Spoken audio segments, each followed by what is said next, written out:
하나님의 은혜와 평강이 여러분의 가정과 일터에서 여러분 발걸음 가운데 늘 함께 하시기를 다시 한번 주 예수 이름으로 축복합니다.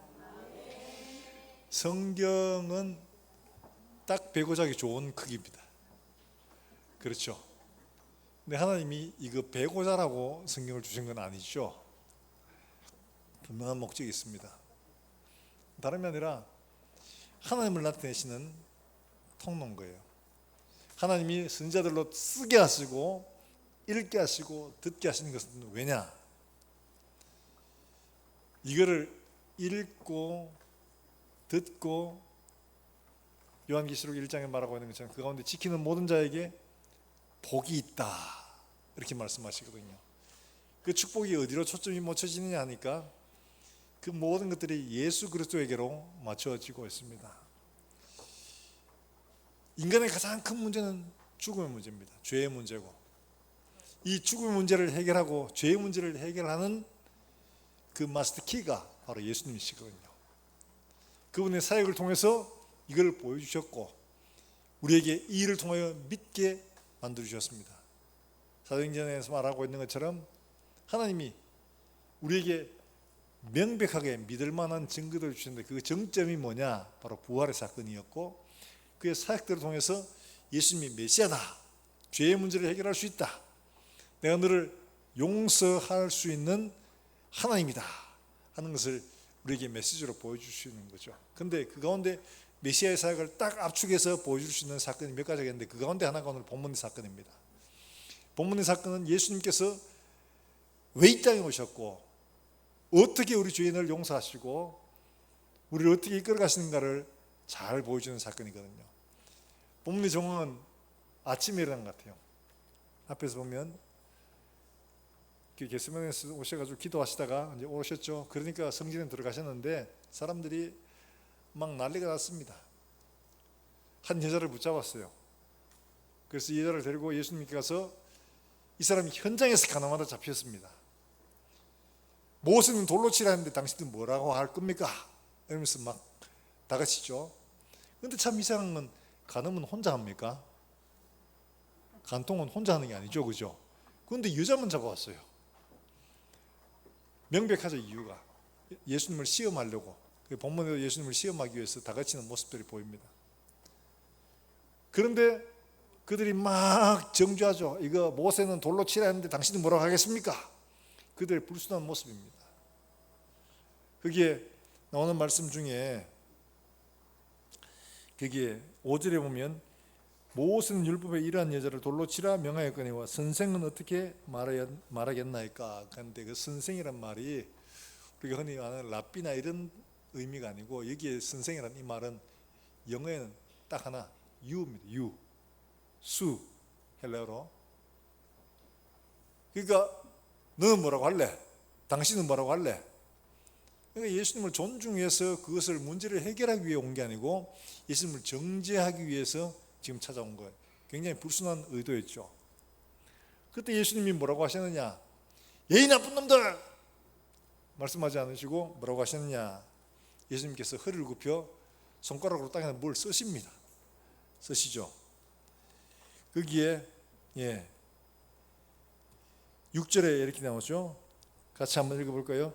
그들이 이렇게 말하면 고발할 조건을 얻고자 하여 예수를 시험함이라.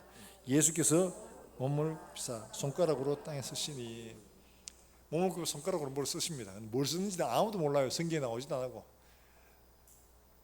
그런데 당시에 소위 랍비들의 전통이라든지 이런 것들을 보면 이게 뭔지 대략 짐작은 갑니다. 그 다음에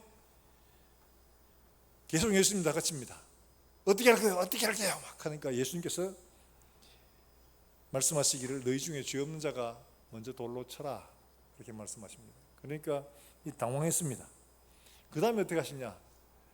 그 다음 나오는 말씀이 8절에 또 이렇게 말씀하시죠. 몸을 굽혀 손가락으로 땅에 쓰시니.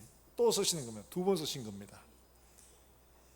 그래도 이 말씀을 듣고 양심의 가책을 느끼고 다 도망가고 여자와 예수님만 남았습니다. 그때 예수님께서 너를 정죄하는 사람은 다 어디 갔냐? 다 가고 없네요. 나도 너를 정죄하지 않는다. 가서 다시는 죄를 범하지 마라 하시면서 이야기 마칩니다. 이 말씀을 보면 좀 의아한 면이 듭니다. 무슨 면이냐? 아니, 예수님이 죄를 용서해 주는 좋아. 근데 뭐라고 분명하게 말씀하시고 이 여자가 회개한 장면이 나오고 뭐 이래야지 되는데 전혀 그런 게 없어요. 그냥 뭐 회개 안 해도 다 용서해 주신다는 말씀인가? 그런 오해를 할 수가 있는데 예수님은 그걸 지금 말씀하고 있는 게 아닙니다. 예수님께서 두 번이나 땅에 글을 쓰시고 여자를 용서하시고 이 장면에서 예수님께서 보이지 않는 소위 말해서 교훈을 우리에게 주고 계신 거예요. 그걸 오늘 이 본문의 말씀에서 한번 예수님 사역과 대비해서 함께 생각해 보고자 합니다. 자, 먼저 생각해야 할 것은 예수님이 하신 말씀 속에서 우리는 7절 말씀 보면 이렇게 말씀하고 있죠. 같이 한번 읽어보면 7절입니다. 시작. 그들이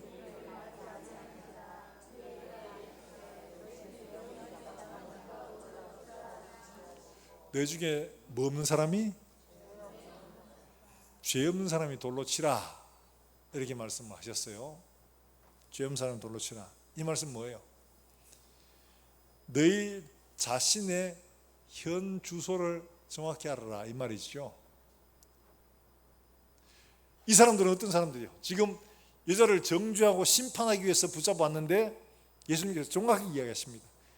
너희가 정죄하려고 데리고 왔는데 너희는 정죄받을 사람 아이가? 되묻고 있는 거죠. 죄 없는 자가 돌로 치라. 너희 다 죄인이다, 이 말이죠.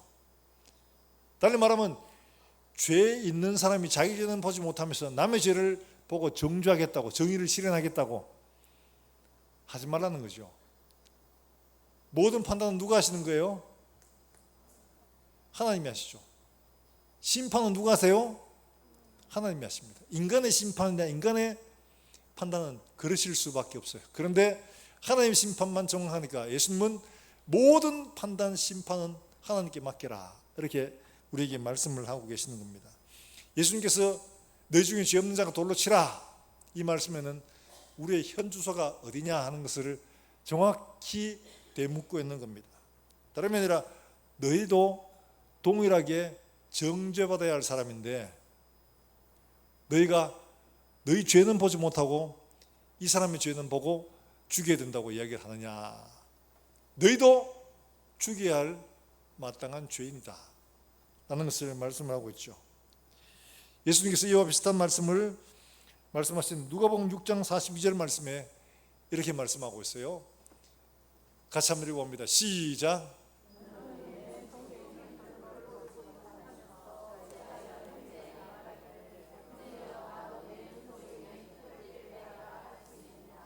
외식하는 자여, 먼저 내 눈 속에 있는 들보를 빼라. 그 후에야 내가 밝히 보고 형제의 눈 속에 있는 티를 빼리라. 아멘. 형제의 눈에 있는 티를 보지 말라는 게 아닙니다. 그 신경 쓰지 말라는 게 아닙니다. 그런데 뭐부터 하라는 거예요? 자기 눈에 있는 들보를 빼라고 말합니다. 눈에 들보가 들어가 있어요. 들보가 티하고는 비교가 안 되는 크기죠. 예수님께서 말씀하시는 게 너희는 더 큰 죄를 가지고 있는데 그 더 큰 죄가 너희 눈에 가리워서 너희는 보지 못하게 하고 형제 눈 속에 있는 티, 별끗하는 거, 가벼운 거, 이런 거는 너무 잘 보고 있구나.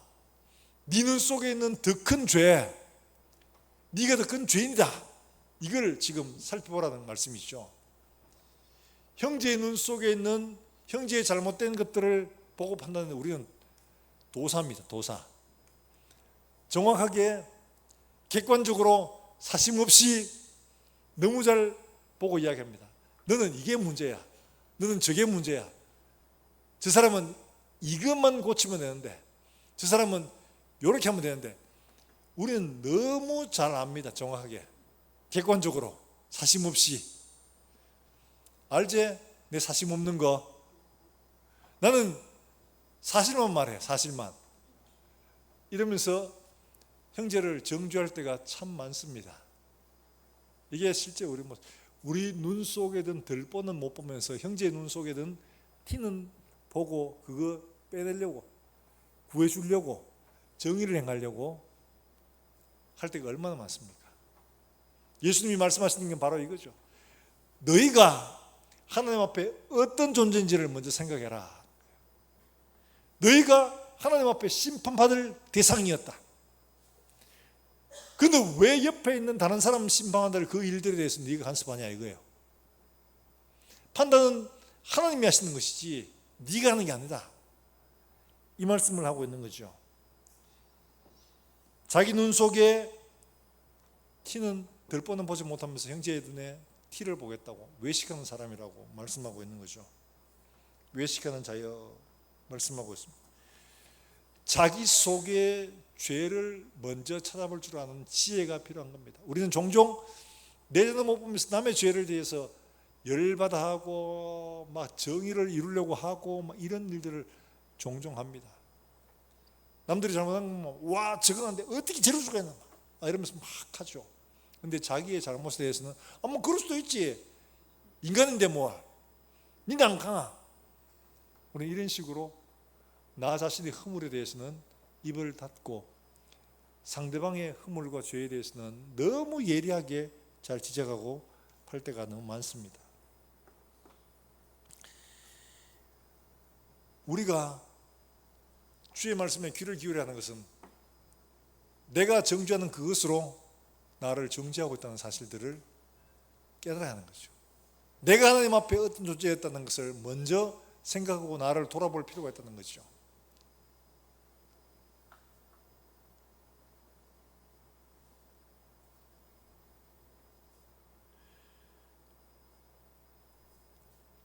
자, 갈라디아 6장 1절에 쓴 바울은 정확하게 일들을 말합니다. 갈라디아 6장 1절에 뭐라고 말씀하시는지 한번 볼까요? 같이 한번 읽어봅니다. 시작.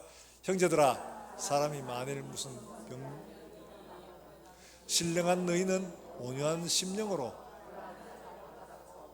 너 자신을 살펴보아 너도 시험을 받을까 두려워하라. 할렐루야. 자, 신령한 사람이라고 갈라디아 교회 성도를 향해서 말하면서 이렇게 말합니다. 형제가 범죄한 일이 드러났다. 이러면 어떻게 되냐? 막 벌떼같이 일어나가지고 막 잘못한 거 막 계속 지적하고 막 처벌에 대해서 배상에 대해서 막 지적할 것이 아니라 너희는 온유한 마음으로 그러한 자를 바로잡고 온유한 마음, 감정적으로 행동하지 말라는 거죠. 감정적으로 우리는 불의를 보면 본능적으로 그냥 막 조용히 가면 막 불탑니다. 그렇죠? 어떻게 저럴 수가 있어? 이래야 되지. 목사가, 장로가, 권사가 어떻게 저럴 수가 있어? 이러면서 막 흥분합니다. 온유한 심령은 그게 아닙니다. 그렇죠? 온유한 심령으로 그러한 자를 바로잡고 너 자신을 살펴보아 너도 시험 받을까 두려워하라. 또는 말하면 이 형제가 시험을 받아 그렇게 됐다는 사실들을 인지하고 그렇게 된 이유와 그 결과에 대해서 너도 역시 그렇지 않은가 스스로 먼저 자신을 판단하라고 말씀하고 있는 거예요. 그러면 부드러워집니다. 사람 자신을 모르면 강경해지고 자기가 어렵다고 생각하면 아주 씩씩해지고 담대해집니다. 그런데 자기가 더 잘못했다고 하면 절대 그렇게 못합니다. 우리 속담에 겨 묻은 게 뭐 묻은 게 나무랜다고 말하잖아요. 겨 묻은 게 겨 쌀게 이런 걸 말합니다. 이건 뭐 별로 흠도 안 해요. 근데 그런 겨 묻은 게가 똥 묻은 게 반대로 똥 묻은 게가 겨 묻은 게 보고 막 나무라는 이런 경우도 종종 있거든요. 자신의 잘못은 전혀 모르겠지라고 생각을 하고 함부로 할 때가 있습니다. 하나님은 다 알고 계시거든요. 하나님 앞에서 나 자신을 보고 내 자신의 허물과 죄를 인정하고 그것을 인해서 양심적으로 행동하라는 것을 말하고 있는 거죠. 바울도 심지어 이렇게 말합니다. 갈라디아 고린도서 4장 3절의 말씀에서 그 위대한 바울도 이렇게 말해요. 같이 한번 읽어봅니다. 시작. 너희에게나 다른 사람에게나 판단받는 것이 너희는 매우 작은 일이라. 나도 나를 판단하지 아니하노니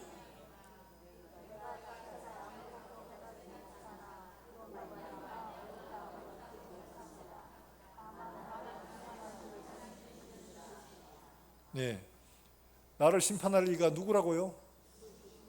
주니라. 이 말은 사도 바울처럼 이렇게 어찌 보면 완벽한 사람이라고 봐야 되는데 율법에 흠이 없는 사람이죠. 복음을 받고 이 사람이 생명을 걸고 복음 위에 전파하는 이런 사람이었습니다. 많은 교회에 편지를 써서 예수 그리스도의 말씀과 복음을 전했던 이런 사람입니다. 근데 그도 뭐라고 하냐? 그도 말하기를 나도 나를 판단하지 않는다. 내가 잘했다고 난 떳떳하고 그렇게 말하지 않는다. 나도 나를 판단하지 않는다. 나를 판단할 이는 오직 누구라고요? 주님이시다. 두려워한다는 거죠. 내가 이렇게 고생을 하고 내 열심으로 하지만 나도 내가 잘했다고 판단하지 않는다. 나를 판단할 이는 그리스도시다. 주님이시다. 내가 때로는 선교하고 잘한다고 막 열심히 했는데 그 속에 행여라도 내가 이렇게 선교하는데 내가 이렇게 봉사하는데 내가 이렇게 고생하는데 이런 마음 가지고 있다면 이거는 하나님이 정확히 보고 판단하실 거라는 거죠. 자유로울 수가 없다는 겁니다. 나를 판단하시려는 주밖에 없다. 정확하게 내 속에 든 의도와 목적과 방법에 대해서 온전하게 심판할 수 있는 분은 하나님밖에 없다. 사랑하는 여러분들, 우리 인간의 판단은 얼마나 잘못된지 몰라요. 착각에 의해서, 때로는 잘못된 정보에 의해서 흔히 이런 오류를 많이 범하거든요. 재판도 얼마나 많은 사람들 재판하고 해도, 심지어 살인죄에 대해서 재판해도 잘못된 판단으로 엉뚱한 사람을 범죄자로 만들고, 이런 10년, 20년 지나서 났는데 그 뒤에 그게 실체로 드러나는 이런 일들이 있잖아요. 우리는 우리의 보고 듣는 모든 판단이 정확하지 않습니다. 우리의 마음, 우리의 행동을 달아보시기는 주밖에 없는 줄로 믿으시길 주의 이름으로 축원합니다. 손가락질해서 판단하기 전에 먼저 나를 돌아보라는 거죠. 내가 하나님 앞에 어떤 존재였던가? 나도 심판받을 사람이었고 나도 흉악한 죄인이었다. 사도 바울이 고백하는 것처럼 죄인 중에 괴수였다. 내가 죄인 중에 괴수였다. 우리 자신들을 돌아보면 이런 고백을 하지 않을 수가 없습니다. 사도 바울도 자기가 과거에 어떤 사람인가 그 싹이 자쁘고 지금 복음에 대해 수고하고 했던 일들만 생각하면 떳떳할 수 있습니다. 그런데 자기는 말하죠. 내가 죄인 중에 괴수다. 고백하는 건 진심이었습니다. 우리 자신들을 하나님 앞에서 나를 평가한다면 내가 자유로울 수 있을까요? 그렇지 않습니다. 나 역시 죄인 중에 괴수다라고 고백할 수밖에 없습니다. 그렇기 때문에 다른 사람을 비판하고 판단하기 전에 먼저 나를 보라는 거죠. 사랑하는 여러분들, 나의 현 주소를 바라볼 수 있는 눈이 필요한 겁니다. 예수님께서 사회 가실 때 많은 사람들이 그랬죠. 예수님 보고 막 뭐라고 하니까 저들은 소경을 고친 일로 보고 막 책망을 하십니다. 안식일날 이랬다고 할 때 저들이 본다고 하니 저들의 죄가 여전히 있도다. 보지 못한다고 했으면 차라리 죄가 없었을 텐데 이 소경처럼. 그러나 본다고 하면서 자기의 죄는 못 보고 예수님 죄를 짓고 당당하게 말하는 죄가 뭔지도 알지 못하는 저들, 바로 그런 모습이 아닐까. 우리 스스로 돌아보면 두려워해야 할 필요가 있는 거죠. 사랑하는 여러분들, 우리가 하나님 앞에 기도할 때 우리도 소경처럼 주여 내 눈을 열어주소서, 내 눈을 열어주소서, 내 눈을 열어주소서. 정말 이게 정말 필요한 기도입니다. 내 죄를 보지 못하면 이처럼 쉽게 정죄하는 위치에 서고 하나님 자리에 내가 대신 앉게 됩니다. 내 죄를 알게 되면 겸손하게 나의 죄를 먼저 보고 내가 먼저 하나님 앞에 죄인됨을 고백하고 연약한 자를 이렇게 세우는 그런 일들에 함께 동참할 수가 있는 거죠. 사랑하는 여러분, 정죄자의 입장에 서시겠습니까? 함께 이 죄인과 함께 울어주고 세워주는 위치에 서시겠습니까? 내 죄를 먼저 발견하지 않고는 결코 가능하지 않은 일입니다.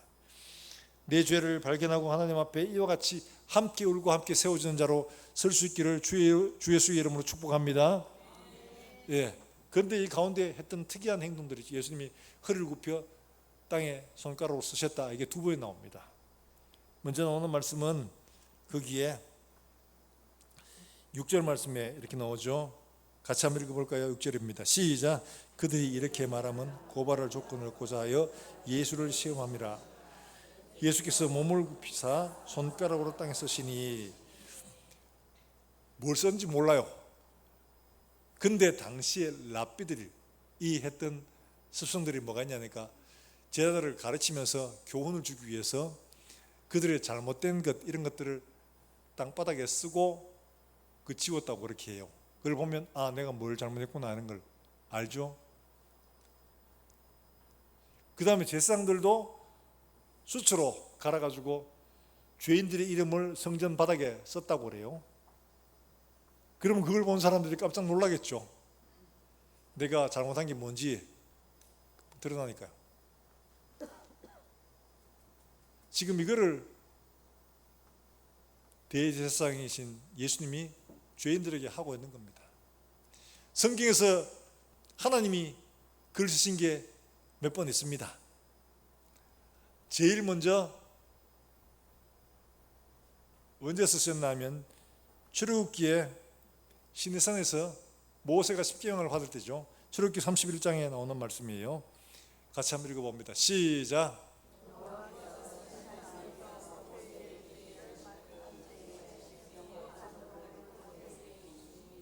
이는 돌판이요 하나님이 친히 쓰신 것이다. 돌판에 썼습니다. 이거 지운다고 지워지지 않습니다. 명확하게 하나님 뜻을 보이는 게 이 돌판이에요. 또 한 번 더 나온 게 어디냐? 또 한 번 더 하나님이 글을 쓰셨어요. 어디에 나올까요? 말하지 말고 막 말하이소 뭐. 다니엘서 5장에 나옵니다. 생각나시죠? 버떡. 벨사살이 이 정치적으로 굉장히 좀 불안정한 상황이었거든요. 근데 이 사람이 예루살렘에서 가져온 기명들을 가지고 막 파티를 벌이는 겁니다. 술을 붓고 부어라 마셔라 뭐 자기 신들을 찬양하고 막 이러고 있는데 손가락이 나타나서 벽에다 글을 씁니다. 메네 데겔 우바라신, 너 저울에 달려 부족함이 비었다 하는 뜻이죠. 그리고 그날 벨사살이 죽었습니다. 이 쓰신 것은 심판의 메시지입니다. 처음에 쓰신 것은 인생이 살아야 할 기준을 쓰신 것이고 두 번째 쓰신 것은 심판의 메시지였습니다. 그리고 그렇게 나타나서 메시지를 주시고 심판을 선하신 그 하나님이 땅바닥에다가 지금 글을 적고 있는 겁니다. 세 번째, 뭘 적었느냐? 이건 뭐 보이죠? 앞에는 하나님이 그들이 살아야 할 계명을 적으셨고 두 번째는 심판의 메시지를 적으셨죠. 그러면 이들이 예수님께서 뭘 적었는지를 대략 추정을 해볼 수가 있습니다. 그걸 보고서 이 사람들이 전부 다 깜짝 놀랐습니다. 그리고 다 도망갔습니다. 이들이 다 떠났다는 이야기만 봐도 이게 이 죄인들과 관계됐다는 사실들을 알 수가 있죠. 그들이 자기들의 이름을 보고 자기들의 죄를 그 기록된 것을 보고서는 당황스러워서 아마 자리를 떠났을 것으로 추측입니다. 추측을 할 수가 있죠. 다 떠났습니다. 아무도 없었습니다. 기세등등하게 돌을 들고 와서 이 자를 모세는 치라 했는데 당신은 뭐 짤 겁니까? 너는 뭐라 할래? 이러면서 막 계속 추궁해서 기세등등하는 이들이 이렇게 쉽게 다 떠나는 것은 있을 수 없는 일이죠. 자기들의 약점을 보지 않으면 결코 이룰 수가 없는 겁니다.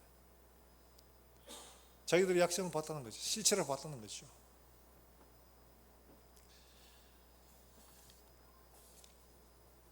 그리고 이들이 다 떠났습니다. 그때 예수님께서 이 여자에게 말씀하십니다. 너를 정죄하는 자들이 어디 있냐? 다가 없네요. 나도 너를 정죄하지 않으니 가서 다시는 죄를 범하지 말라. 아이 뭐 잘못했습니다 이 말도 없는데 어떻게 이렇게 할 수가 있느냐.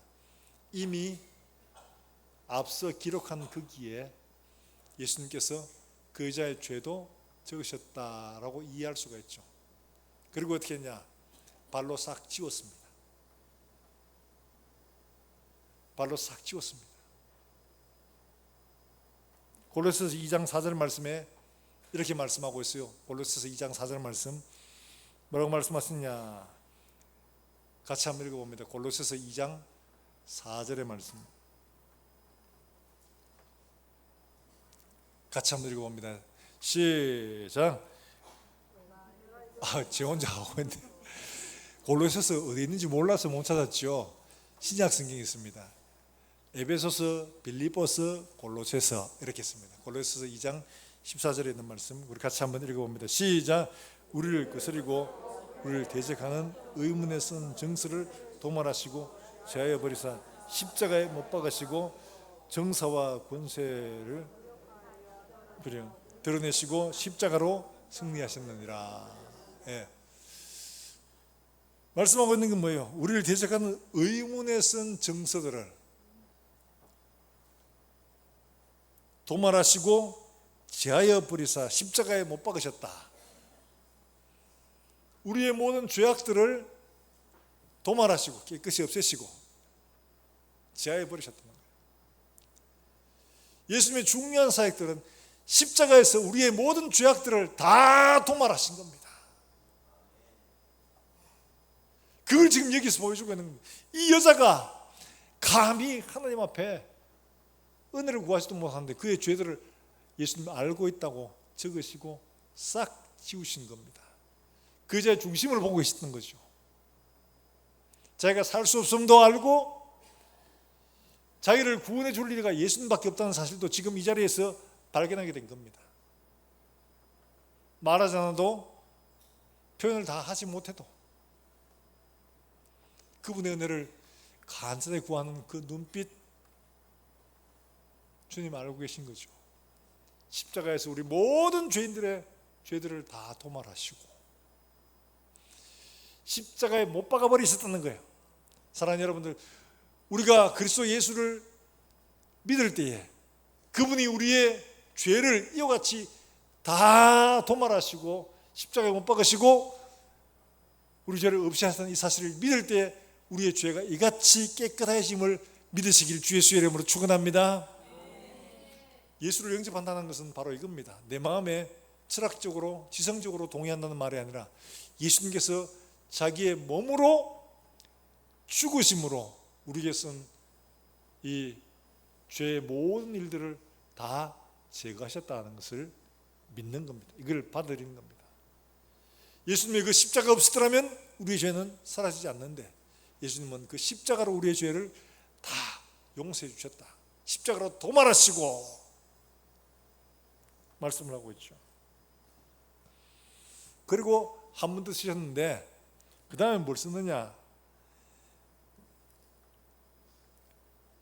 뭘 쓰는지 몰라요. 안 가르쳐주시더라고. 전화해 봤는데.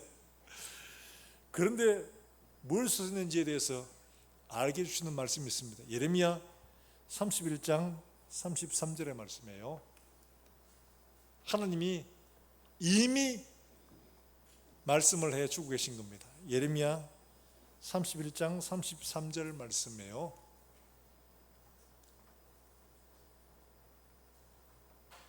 자, 한번 찾아볼게요. 여러분 이런 것들은 찾아서 줄 쳐놔야 됩니다. 그냥 영상으로 보고 지나가는 게 아니라 같이 한번 읽어봅니다. 31장 33절 말씀 같이 읽습니다. 시작. 그러나 그날 후에 집과 맺은 언약은 이러하니 곧 내가 그들의 속에 두며 그들의 마음에 기록하여 나는 그들의 하나님이 되고 그들은 내 백성이 될 것이라. 여호와의 말씀이니라. 이거 히브리서에서 똑같이 반복을 하고 있고요. 히브리서 8장에 주께서 이르실 때 그날 후에 내가 이스라엘 집과 맺은 언약은 이것이니, 신명기 있는 예레미야에 있는 이 말씀은 똑같이 그런 겁니다. 그러면 이게 예수님이 뭘 쓰셨는지가 짐작할 수 있습니다. 우리가 깨끗하게 지워진 상태에서 뭘 써야 되냐? 우리가 살아가야 할 길들, 바로 그것을 쓰셨다는 거죠. 바로 그것을 보여주고 있습니다.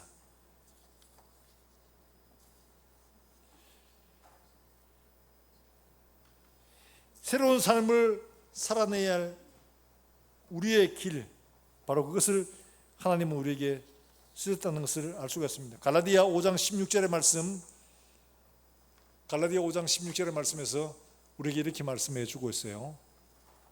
같이 한번 읽어봅니다. 시작. 내가 이르노니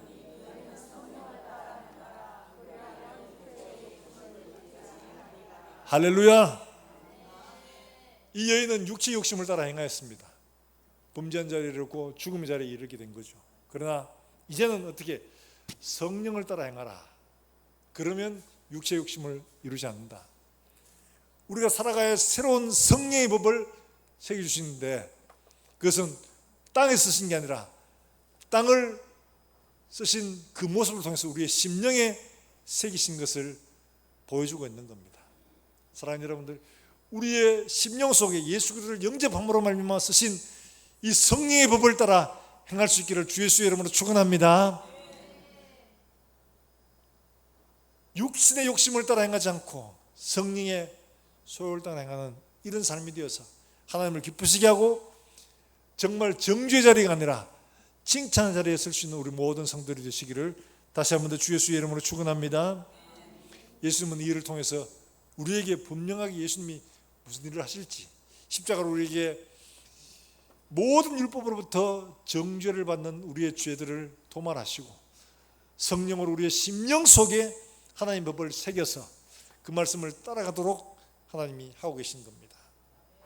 예수님은 이 여인의 사건을 통해서 우리에게 바로 그것을 보여주고 있는 겁니다. 사랑하는 여러분들, 우리는 이미 하나님 앞에서 정죄를 당해서 마땅히 죽어야 할 죄인임에도 2000년 전 예수 그리스도의 십자가의 그 사건으로 우리에게 주어진 모든 허물과 죄와 죽음의 공포, 십자가에서 도말하시고 이제는 성령으로 새롭게 우리의 신비에 쓰셨습니다. 성령의 법을.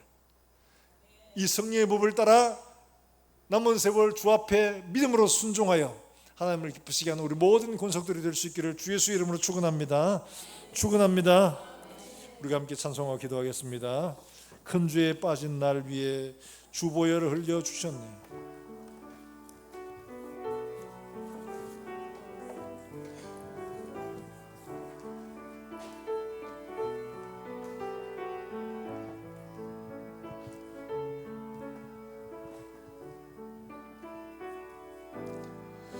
큰 죄에 빠진 날 위해 주보혈을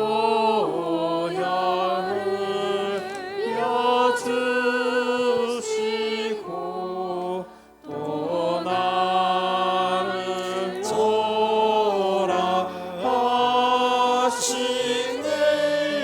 주께로 내 죄를 씻는 능력은 내 죄를 씻는 능력은 주보혈밖에 없다. 주보혈밖에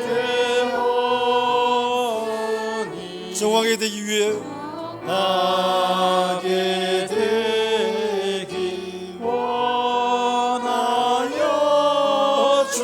주께로 거저가니. 큰 죄악 씻기 원하나 큰 죄악 씻기 원하나 내 힘이 항상 약하니 보혈의 공로 믿고서 주께로 오전하겠습니다. 죄 용서해 주시고 믿어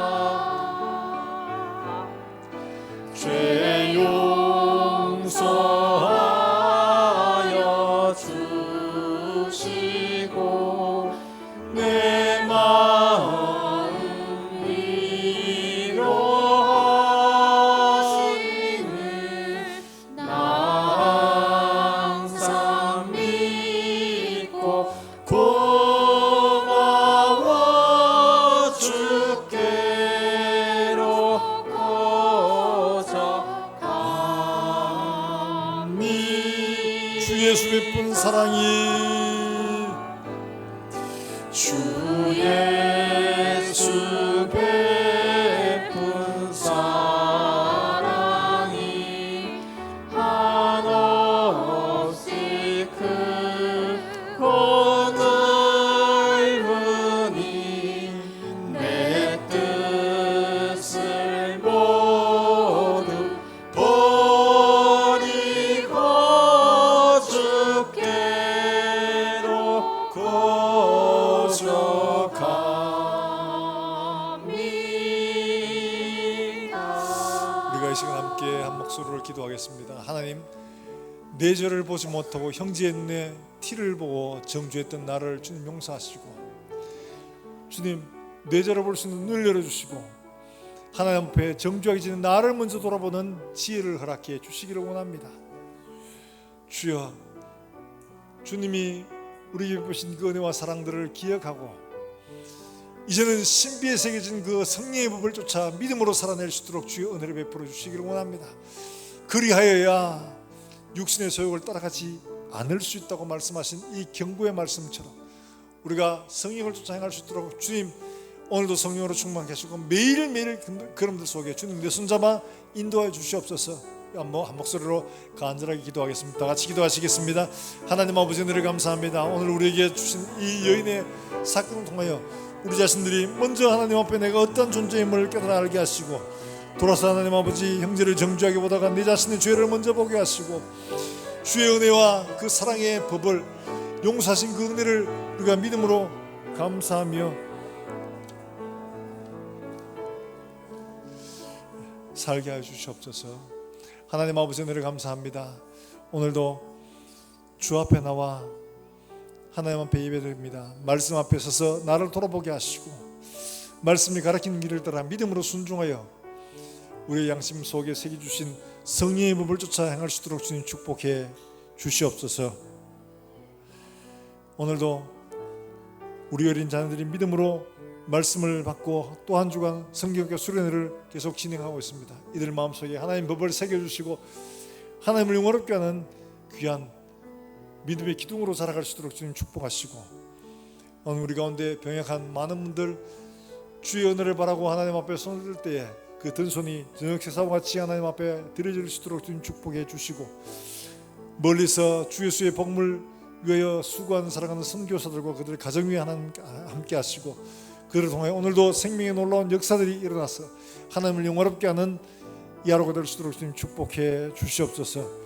또한 오늘 살아가야 할 모든 성도들의 걸음걸음마다 주님께서 함께 하시고 예수 그리스도의 능력으로 세상을 정복하고 이기며 사탄의 구세를 굴복시키는 담대한 믿음의 장부의 걸음을 걸을 수 있도록 주님 축복해 주시옵소서. 감사드렸고 예수님의 이름으로 기도합나이다. 아멘.